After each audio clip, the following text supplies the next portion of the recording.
What's good, y'all? Welcome back to Reek Knows Hoops. I'm your host, Tyreek.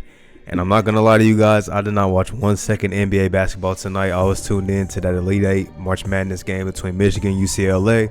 That was a great game, so I was focused on that. So I did not watch any NBA basketball. So it's not really a recap. This is more so just me recapping, some of the news and stuff from over the weekend because I haven't been able to get a video out since the trade deadline.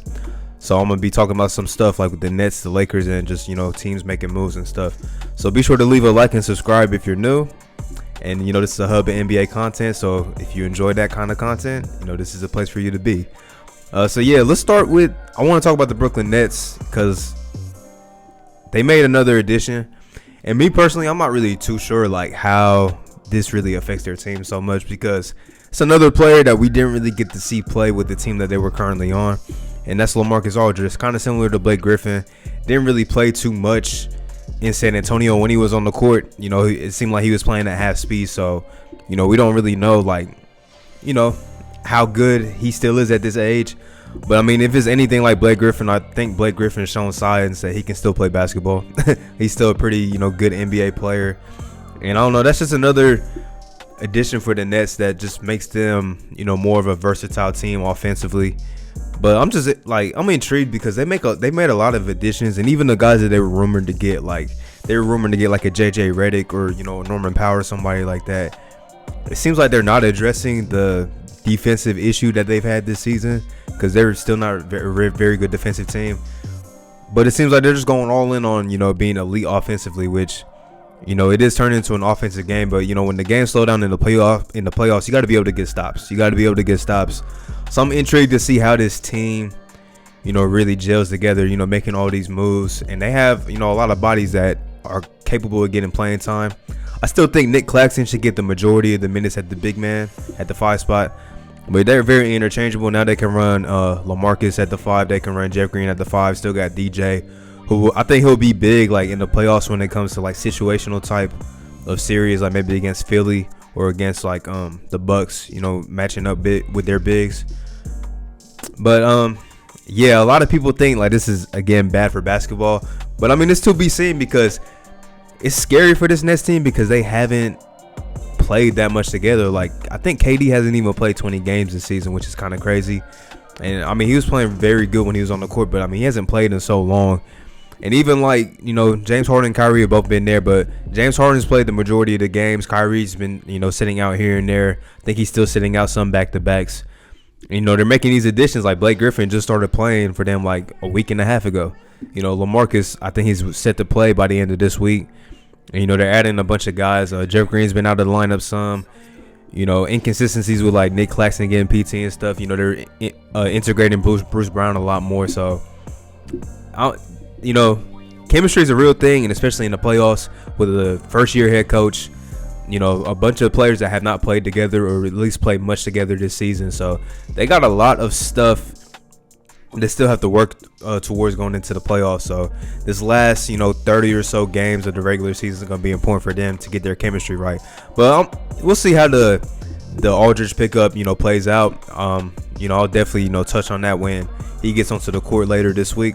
But I also want to talk about James Harden because he made, not really I don't know if it's a bold statement, but I don't know if he was asked. No, he was asked, if he should be in the MVP consideration, and he just said straight up, "I'm the MVP."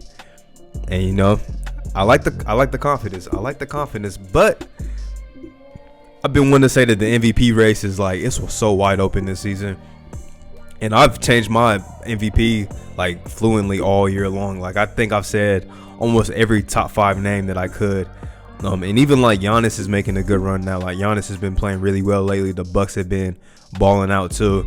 But James Harden has, because we forget before James Harden got traded to the Nets weren't blowing everybody out the water. They started out the season really well. Then Spencer Dinwiddie went down.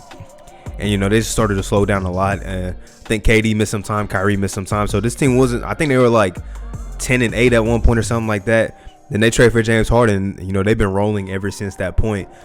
So, I don't think it's too far-fetched for James to say, he's the MVP. Because, when you're that great of a player, he should, feel that way.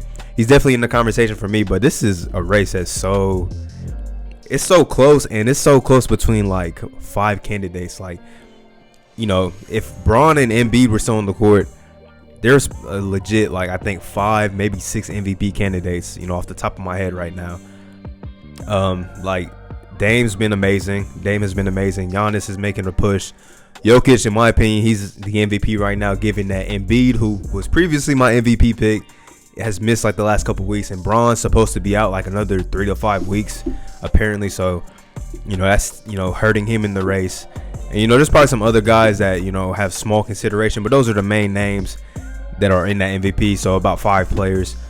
But, hey, if James feels that way, he feels that way. But I'm still intrigued to see how the Nets are going to perform the rest of the season, because they got to get that chemistry right. That's going to be very vital for this team heading into the postseason. Now, next, let's talk about the team on the West Coast that dealing with a lot of injuries right now, but still, I think a lot of people think they should be the favorite in the Western Conference, and I kind of think so too. The Lakers, they picked up Andre Drummond, so they ended up making a move, in the buyout market, which I think we expected them to pick up Drummond. I think it was pretty much reported, ever since he's been in buyout talks or trade talks, like LA is going to be the place that he wanted to end up. And I think this is a really good move for them, because the Marc Gasol move hasn't worked as well as maybe they wanted to. And I mean, it's hard because Marc Gasol he's a postseason player, but it's scary for them if they have to go into the postseason. Maybe this is what Marc Gasol is at this age. Like, that's, a scary thing. You don't have a lot of big man depth. I like what Damian Jones has been able to provide, but can you rely on him in a 7-game series? I don't really know. But, Drummond's one of the most elite rebounders of all time. We see that.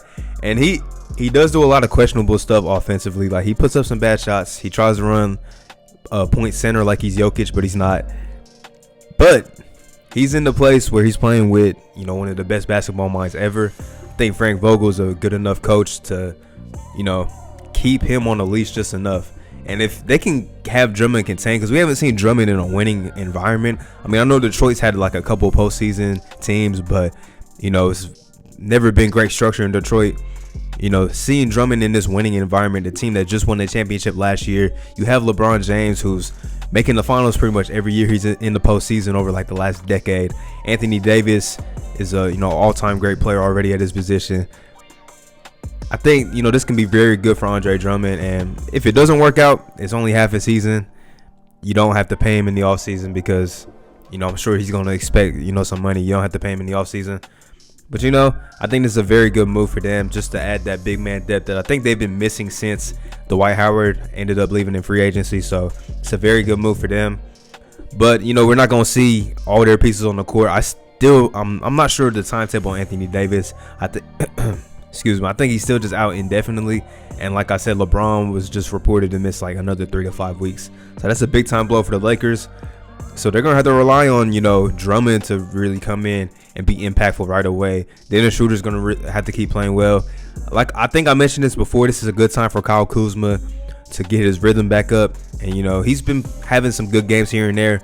But, this is a good time for him to get back to that, rookie or second year Kyle Kuzma that was, being very consistent scoring the ball.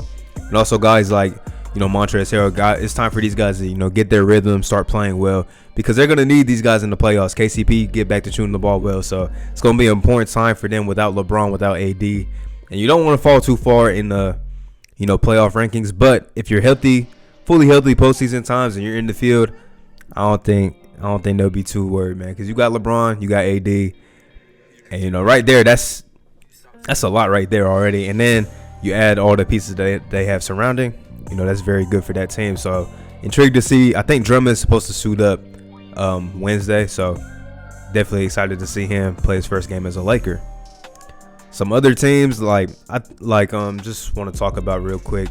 The Clippers were on a nice little win streak after they were playing. I think they were playing like 500 basketball over like a 16-game stretch or something like that. They started racking up the wins. They did lose tonight to the Magic, but I'm not gonna speak too much on that because they've been playing good basketball lately. The Celtics continue to slide, and Evan Fournier in his debut went 0 for 10, I think, in like 33 minutes. Yeah, that's a pitiful performance. A pitiful performance. But like I said, worst case scenario for the Celtics, it doesn't work out. All you did was give up 2 second-round picks. The Bucks made another move. I think they picked up Austin Rivers and Jeff Teague off of waivers. So, adding some bench guard depth because they did trade DJ Augustine, who didn't pan out for them in that PJ Tucker trade. So, adding a little bit of bench depth. We'll see how that works out. Austin Rivers had some good moments for the Knicks, but could never get consistent playing time because sometimes he just wasn't on nothing. So, and Jeff Teague was pretty bad for the Celtics. In all honesty, he was pretty bad for the Celtics. But maybe going back with Coach Budenholzer will help rejuvenate Jeff Teague a little bit. I think Shea. Yeah, I'm going all over the place, but I'm just trying to think of all the stuff that's happened. I think Shea's supposed to be out indefinitely. He has plantar fasciitis, so he's supposed to be out for a while, which is kind of bad. But I mentioned in my previous video or the video before that how much I like that OKC team, the young roster that they have, bro. Moses Brown, buy all the Moses Brown stock because he's gonna be a really good player. He already is, playing really good lately.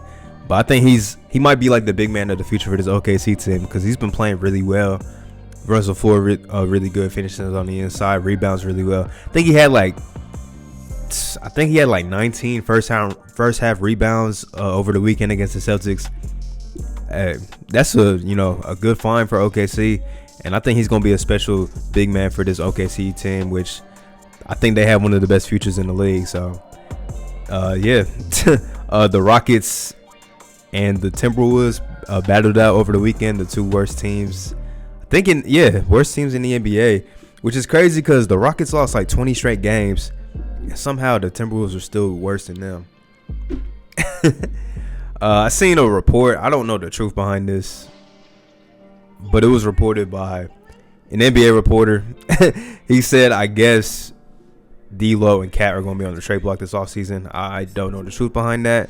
Wouldn't surprise me because those are maybe two of only like three players on that team that has actual value for real. Like that would get you something in return. Like I think like they have, a lot of really talented players on that team. I like Noel. I like Naz Reid a lot too. Malik Beasley's been playing really well. He just came back from I think he had like a DUI issue or something like that.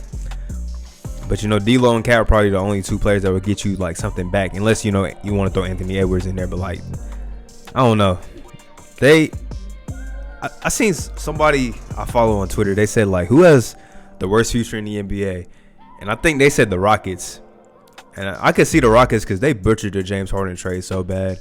Like they're really banking on getting Cade Cunningham.